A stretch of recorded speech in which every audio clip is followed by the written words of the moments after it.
واللہ يدعو إلى دار السلام ويهدي من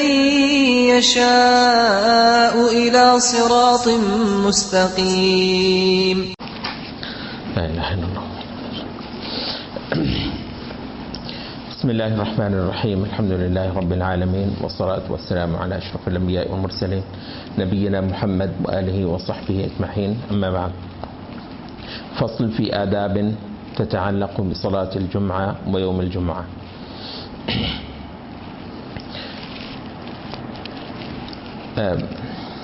جمعے کے روز سے متعلق ہم بعض اشیاء پڑھیں گے جو کہ شریعت سے بھی متعلق ہیں، اور ظاہر ہے جو امام غزالی کا طریقہ ہے کہ شریعت پر عمل کے اندر ہی آدمی کے نفس کو وہ ٹچ دے دیے جائیں جو اس عمل کو ایک شعوری عبادت بنا دیتی ہے، اور پھر نفس اس کے نتیجے میں پروسیس ہو جاتا ہے. مطلب بنیادی طور پر نفس کی پروسیسنگ، ایک ایسا انسان کے اندر ایک ایسا انسان پیدا کر دیا جانا جو کہ اللہ رب العزت کا مطلوب ہے اور اللہ تعالیٰ کو پسند ہے. اس کا طریقہ سوائے شریعت کے کچھ نہیں ہے. یہ ایک خیر بڑا مبحث ہے کہ بہت سارے لوگوں نے شریعت کو ناکافی جانتے ہوئے اتنے سارے اذکار اور طریقے اور ریاضتیں اور محنتیں وغیرہ جو ہے نا وہ تجویز کر کے دیں، جن سے ان کا خیال یہ ہے کہ یہ نفس پر اچھے اثرات ڈالتے ہیں. یقیناً نفس پر وہ بھی اچھے اثرات ڈالتے ہوں گے، لیکن وہ چیز جس کو لے کر محمد صلی اللہ علیہ وسلم مبعوث ہوئے ہیں، وہ چیز بذات خود ہی جو نفس کو سدھارتی، سنوارتی اور بناتی ہے، تو اس کا البتہ کیا جواب ہے، اس کا کیا مقابلہ ہے. تو ایک تھوڑے سے عجیب یہ ہوا ہے کہ وہ لوگ جو سنتوں پر عمل کرنے کے حوالے سے زیادہ جانے جاتے رہے ہیں، وہ سنتوں پر عمل کو ایک مشینی انداز وہ بنا دیتے ہیں. بول تو مناظرہ، وہ نماز میں جو ہے وہ رفع الیدین، وہ آمین، اور وہ ہاتھ یہاں باندھنے یہاں نہیں باندھنے، ایک مناظرانہ اپروچ، اور اس کے بعد پھر ایک مشینی اپروچ، وہ فٹوں سے ماپ کے عمل کو یوں کر لینا اور یوں کر لینا اور یوں کر لینا، اور یہ سنت ہے یہ سنت نہیں ہے. مطلب وہ سنت کے اندر وہ جو تعبد کا معنی ہے، وہ جو ایک تزکیہ کا معنی ہے، وہ جو نفس کو دراصل اللہ تعالیٰ کی بندگی میں دینے کے آداب ہیں نا بنیادی طور پر. سنت اور کیا ہے، مطلب بنیادی طور پر تو عبادت ہے، وہ تو آپ کو خود ہی کرنی ہے، ٹھیک ہے، وہ تو شعور ہی کی ضرورت ہے، مگر اس کا جو موڈ ہے وہ نبی صلی اللہ علیہ وسلم کی سنت ہے. تو اس سنت کے اندر اصل میں تو ہم نے اپنے آپ کو عبادت کی وہ اعلیٰ خوراکیں دینی ہیں جو دراصل ہمیں ایک ایسی چیز بنا دے جو کہ آخرت میں جا کر جنت کا مستحق ہوتا ہے، جنت کے باسی بناتے ہیں. دوبارہ ہم یہاں پر یہ دیکھتے ہیں، یہاں آپ دیکھتے ہیں کہ وہ کہتے ہیں کہ یہ 15 چیزیں ہیں جمعے سے متعلق. اس پر آپ تھوڑا سا محسوس یہ بھی کریں گے کہ اس کے اندر پوری ایک اسلامی تہذیب بھی ہے. یعنی جمعے سے متعلق جمعہ بہت ہی ایک سینٹرل چیز ہے، بڑی ہی ایک بنیادی اور مرکزی چیز ہے مسلمان فرد اور اس سے بڑھ کر مسلمان سوسائٹی کی اجتماعیت کے اندر. تو جب سے وہ جسے ہم بات کر رہے تھے کل شام بھی کہ وہ جب سے یہ سوسائٹی کے فیچرز کو کرسچنائز کرنے کی کوشش ہوئی ہے. یہ چھوٹی چیز نہیں ہے اتوار کی چھٹی، جمعے کی چھٹی تم مت کرو، کیا قرآن حدیث میں ہے چھٹی کرنا جمعے کی؟ تو مطلب تو یہ سوسائٹی کے فیچرز کو کرسچنائز کیا، اور اس کے بعد اب تو یہی ہے کہ آپ جاب پر بیٹھے ہیں، یک لخت تو جمعے کا ٹائم ہوا ہے تو آپ نے جو ہے وہ آدھی چھٹی کی اور ساتھ کی کسی مسجد میں جمعہ داغ آئے تو مطلب یہ جمعہ ہو گیا. تو جمعے کا جو اہتمام ہمارے سلف کے ہاں ہوتا تھا وہ عجیب و غریب ہے. ظاہر ہے وہ سارا کچھ ہم آج کے اس مبحث میں بیان بھی نہیں کر پائیں گے، لیکن اتنا اہتمام کیا جاتا تھا جمعے کا. اس کی وجہ مطلب ہے کہ صرف یہ نہیں ہے بلکہ اس کی وجہ ہمارے جو سلف تھے ان کے ہاں اصل میں یہ بھی تھا کہ جمعہ جو ہے وہ اس امت کی خصوصیت ہے، اور اس امت کی جو سبقت ہے دوسری امتوں پر اس کا بھی ٹوکن جمعہ کو بنایا گیا ہے۔ نبی صلی اللہ علیہ وسلم کہتے ہیں کہ ہم دنیا کے اندر آنے میں یہود اور نصارہ کے بعد ہیں، اور آخرت میں ہم ان سے پہلے ہیں۔ آج جمعہ ہے، ہم پہلے اللہ تعالیٰ کے سامنے پیش ہوں گے، اور یہودی کل کو اور عیسائی پرسوں کو۔ مطلب وہ جو اصل جو مسلمان تھے ان کی بات کر رہے ہیں، ان کا تو کیا ذکر۔ تو مطلب جمعہ مسلمان کی باقی امتوں کے، تو جہاں امتوں کا امتیاز آ جاتا ہے، امتوں کی جو شناخت آ جاتی ہے، تو وہ البتہ نہایت اہم ہو جاتا ہے۔ اور تو اور وہ لوگ بھی جو اس دور کے اندر سلف کی نشانی مطلب بنتے رہے ہیں، کوشش کرتے رہے ہیں، ہمارے ایسے اہم علم، ان کے بارے میں بھی آپ بہت کچھ سنتے ہیں۔ مطلب شیخ ابن عثیمین جو ہیں، ہم تو ان کی وفات پر یہ واقعہ سنا، ایک شاگرد جو ہے ان کا، اس نے اپنی کچھ یادداشتیں لکھی، تو اس میں وہ کہہ رہے ہیں کہ شیخ جو ہیں وہ نیا کپڑا پہننے کے کبھی روادار نہیں ہوتے تھے سوائے جمعے کے روز۔ ان کا نیا کپڑا آیا ہے تو انہوں نے جمعے کے روز پہننا ہے وہ۔ اور وہ کہتے تھے کہ وہ پورے ہفتے میں جو ہماری جو سبق ہوتے تھے، تو اس میں جو انہوں نے ایک جوڑا رکھا ہوا تھا اپنا ثوب، تو وہ جو ہے وہ نیا دھو کے استری کر کے جمعے کے دن ہی پہنتے تھے۔ وہ ظاہر ہے گھر میں جا کر اتار دینا اور پھر دوسرے کپڑے وغیرہ پہن لینے۔ تو کہتے ہیں کہ ہم جو ہے وہ ہفتے کے دن کا حساب جو ہے وہ شیخ کے کپڑوں سے لگاتے تھے، کہ وہ کہتے ہیں کہ جمعے کے روز بالکل سفید کورا، مطلب شیخ کے جسم پر نہ آج پتہ چل رہا تھا کہ شیخ نے مطلب آج جمعہ ہے۔ تو وہ کہہ رہے ہیں کہ وہ اگلا دن، اس سے اگلا دن تو تھوڑا تھوڑا کپڑے کی، آپ کو پتہ ہے استری بھی تھوڑی سی خراب ہونی شروع ہو جاتی ہے، اور ہلکا سا اس پر جو ہے وہ میل سی بھی آنی شروع ہو جاتی ہے، اس کی وہ صفائی نہیں رہتی ہے۔ تو کہتے ہیں کہ البتہ یہ نہیں ہوتا تھا کہ شیخ سب ہفتے کے درمیان میں جو ہے نا وہ نیا کپڑا، دھلا ہوا کپڑا بھی نئے سرے سے پہنیں گے۔ تو کہہ رہے ہیں کہ وہ جو بھی ہو جائے شیخ نے وہ پورا ہفتہ چلانا ہے، اور جمعے کے روز بند سنور کر ایک بار پھر پتہ چل جاتا ہے کہ آج پھر جمعہ ہے۔ تو یہ مطلب ہے کہ اس میں بے شمار معنی ہے نبی صلی اللہ علیہ وسلم کی امتی ہونا اور اس کا احیاء کرنا۔ تو جمعہ کا انسٹیٹیوشن جو ہے اس کا احیاء، یہ تعبد کے معنی میں بھی اور تہذیب کے معنی میں بھی، اور اس وقت تو گلوبلائزیشن جو ہو رہی ہے جس کے اندر امتیں مکس ہو رہی ہیں اور ان کو مکس کرنے کی کوشش کی جا رہی ہے، یہاں پر اپنے فیچرز کو، وہ جو ڈسٹنکٹیو فیچرز ہیں، مطلب یہاں ان کو لے کر آنا اور اس پر شدید درجے کا اصرار کرنا۔ تو جو بھی اسلام کا تحریکی عمل ہوگا وہ اس پر بے حد زور دے گا، اور اس احیاء کے اندر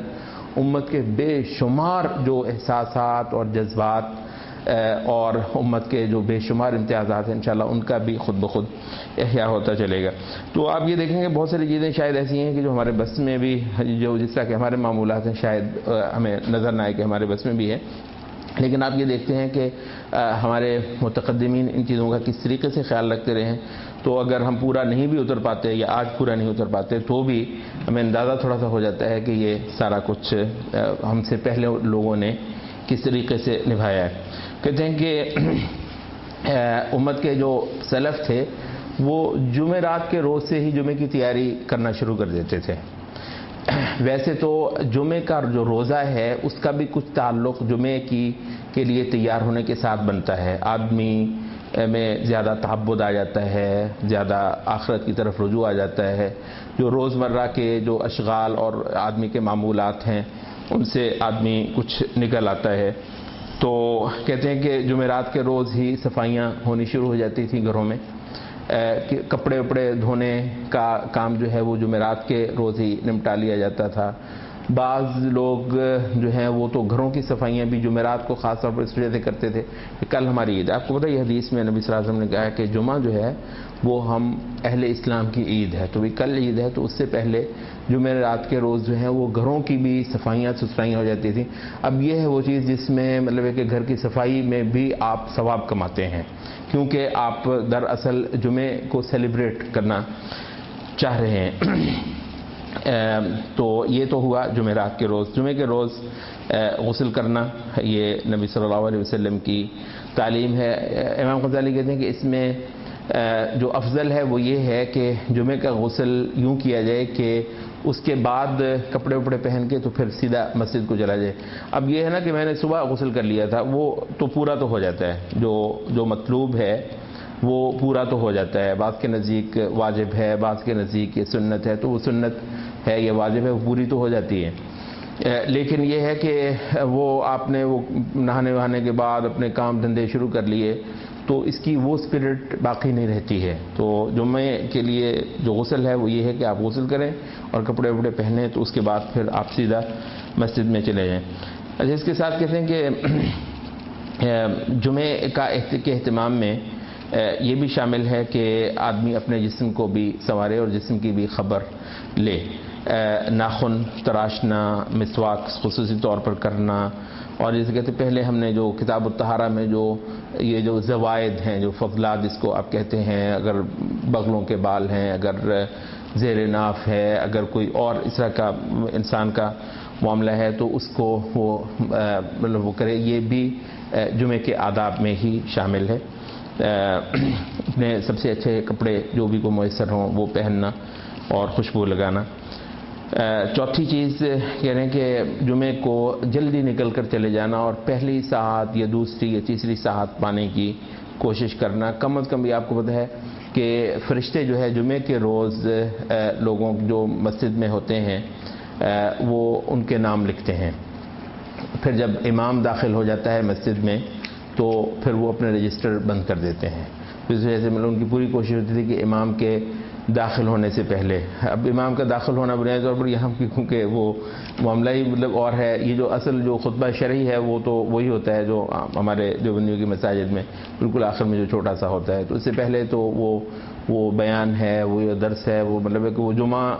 کا جو عمل ہے اس کے اندر تو وہ شامل نہیں ہے. وہ تو انہوں نے اجمی معاشروں کے لیے ایک چیز نکال دی کہ بھی لوگوں کو چلے کچھ نہ کچھ دین کی پتہ چلے، کیونکہ جو جمعہ ہے فی نفس ہی اس سے ایک آدمی کو کچھ نہیں ملتا. تو بہرحال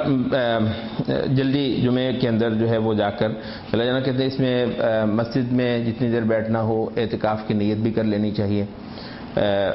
یہ اس کے ثواب کو اور بھی بڑھا دیتا ہے. پانچواں یہ ہے کہ مسجد میں جائے تو اس میں بہت زیادہ تمیز مسجد میں معلوم ہو کہ یہ بندہ اللہ تعالیٰ کے گھر میں گیا ہے. لوگوں کے کندھے نہ پھلانگتا پھرے، یہ راستہ لینا ہے، جگہ ہے تو گزرے ورنہ پیچھے بیٹھ جائے. چھٹا یہ ہے کہ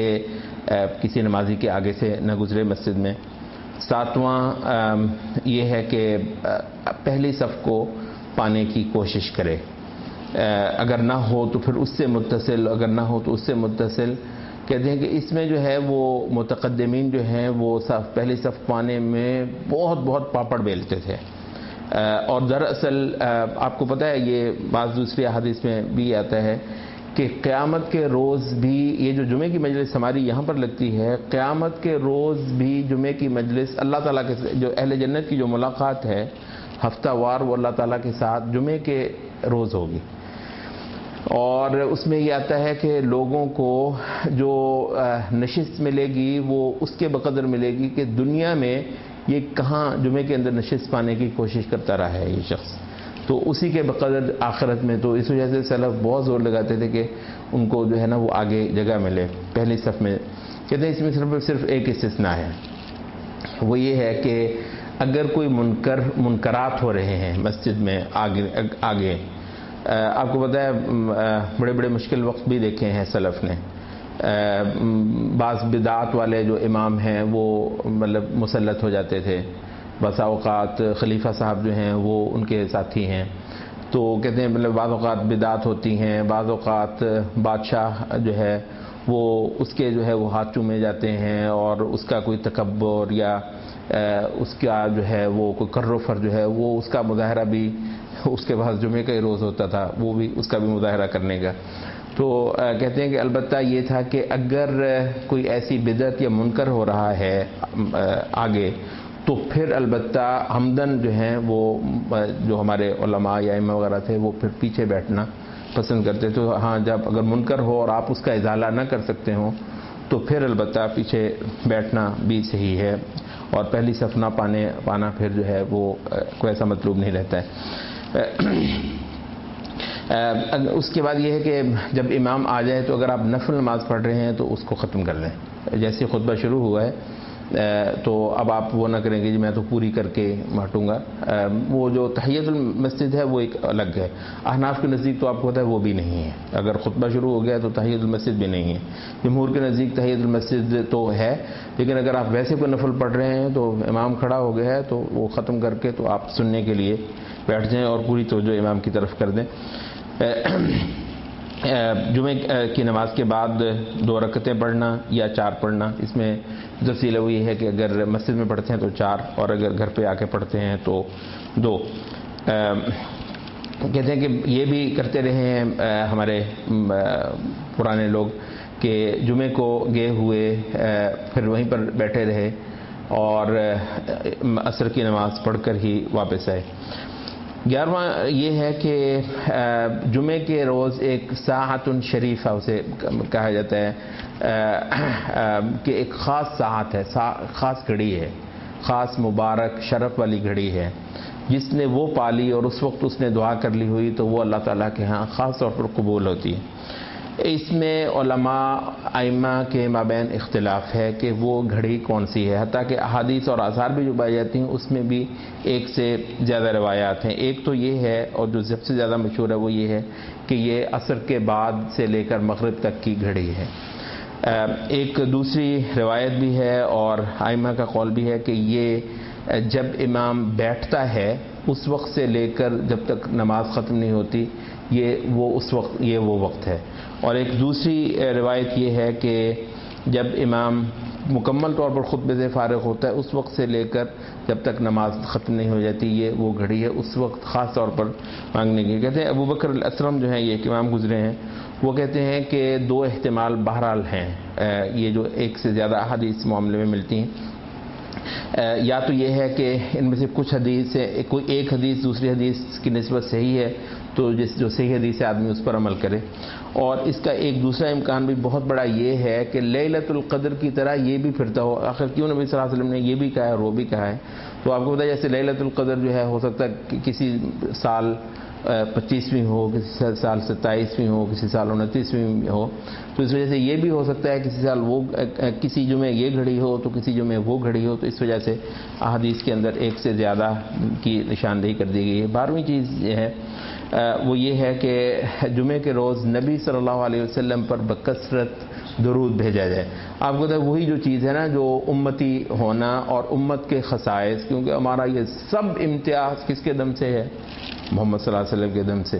تو حتیٰ کہ قیامت کے روز بھی ہمارے صفیں بننی ہیں تو محمد صلی اللہ علیہ وسلم کے پیچھے بننی ہے، یعنی ہمارا لیڈر، ہمارا رہنما اور ہماری پہچان دنیا کے اندر آخرت کے اندر محمد صلی اللہ علیہ وسلم ہے۔ تو اس وجہ سے کیونکہ اب یہ ہماری فضیلت ہے اور یہ ہماری ڈسٹنکشن ہے اور ہمارے امتیاز ہے جمعے کا روز، تو اس میں محمد صلی اللہ علیہ وسلم کے تذکرہ یہ سارا عنوان ہی محمد صلی اللہ علیہ وسلم بن جاتے ہیں۔ اس وجہ سے کثرت کے ساتھ، اور وہ بھی ایک جسے کہتے ہیں نا سینس آف بلانگنگ، جسے انتماء کہتے ہیں، محمد صلی اللہ علیہ وسلم کے ساتھ باقاعدہ وابستگی جو ہے اس دور کے اندر نہایت ضروری ہو گئی، جہاں بے شمار فلسفے، نظریے، تہذیبیں، ثقافتیں، مطلب کیا کچھ ہے، اس میں محمد صلی اللہ علیہ وسلم کو جو ہے وہ اہمیت دینا خصوصی اور ان کو اپنی پہچان بنانا، اور درود بھیجنا دراصل ایک ایکسپریشن ہے اس سارے عمل کا، نبی صلی اللہ علیہ وسلم سے وابستگی کا بھی اور نبی صلی اللہ علیہ وسلم کی فضیلت کے اعتراف کا بھی، اور آپ کو جو ہے جسے کہتے ہیں کہ خراج تحسین پیش کرنا کہ جو کچھ انہوں نے ہمارے لیے کیا ہے، تو سارے کا جو ہے وہ یہی ہے۔ اس کے ساتھ کہتے ہیں کہ اگر اللہ تعالیٰ سے آدمی نبی صلی اللہ علیہ وسلم کے لیے وہی جو اذان میں بھی آتا ہے وسیلہ اور فضیلہ دونوں، اور مقام محمود اللہ تعالیٰ سے نبی صلی اللہ علیہ وسلم کے لیے مانگے تو وہ بھی اچھا ہے، اور استغفار کرنا بھی جمعے کے روز بکثرت یہ نہایت مستحب ہے۔ 13ویں چیز وہ کہہ رہے ہیں کہ یہ ہے کہ سورۃ الکہف پڑھی جائے، اور سورۃ الکہف پڑھنا جو ہے یہ فتنوں سے بھی آدمی کو محفوظ رکھتا ہے، اور فتنوں کے دور میں اگر آدمی ہو، یہ تو صحابہ کو بتایا جا رہا ہے، شروع کے دور میں بھی بتایا جا رہا ہے، تو اگر آدمی فتنوں ہی کے دور میں ہو تو آپ جانتے ہیں کہ یہ کتنا زیادہ اہم ہو جاتا ہے۔ کہتے ہیں کہ یہ تک ہوتا رہا ہے ہمارے متقدمین کے ہاں سلف کے جو لوگ تھے کہ ان میں سے بہت سارے ایک ہفتے کے اندر اندر ختم قرآن کرتے تھے، یعنی قرآن مجید پڑھنا ہے تو ختم قرآن کرنا ہے، تو وہ ان کا بھی معمول یہ ہوتا تھا کہ وہ پھر جمعے کے روز قرآن مجید ختم بھی کرتے تھے. مطلب اگر وہ ختم کے لیے کوئی دن رکھا ہوا ہے تو وہ سب سے بہتر پھر جمعہ ہی ہے، کیونکہ ختم قرآن کے موقع پر دعا کرنا جو ہے بے شمار صحابہ وغیرہ سے اور بعد کے جو ائمہ تابعین ہیں ان سے آتا ہے کہ ختم کے وقت مطلب دعا کرنا اللہ تعالیٰ کے لیے کہ ہاں خصوصی طور پر جو ہے وہ مرتبہ پاتا ہے. حتیٰ کہ حضرت انس جو ہے وہ اپنے گھر والوں کو بھی بلا لیتے تھے جب ان کا قرآن ختم ہونے کا وقت آتا تھا کہ میرے ساتھ شامل ہو جاؤ، یہ وقت جو ہے وہ اللہ تعالیٰ کے ہاں دعا قبول ہونے کا ہے. تو یہ چیز بھی وہ جمعے کے روز کر لیتے تھے. 14واں یہ ہے کہ صدقہ آدمی کرے جمعے کے روز اگر اس کے لیے ممکن ہو. اور یہ بھی ہے کہ بہت سارے جو لوگ جو آپ کو پتہ ہے نماز تسبیح جو ہے